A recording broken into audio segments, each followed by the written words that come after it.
وَجِيءَ يَوْمَئِذٍ بِجَهَنَّمَ يَوْمَئِذٍ يَتَذَكَّرُ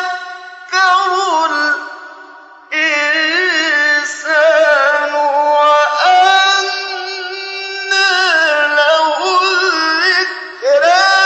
يَقُولُ يَا لَيْتَنِي قَدَّمْتُ لِحَيَاتِي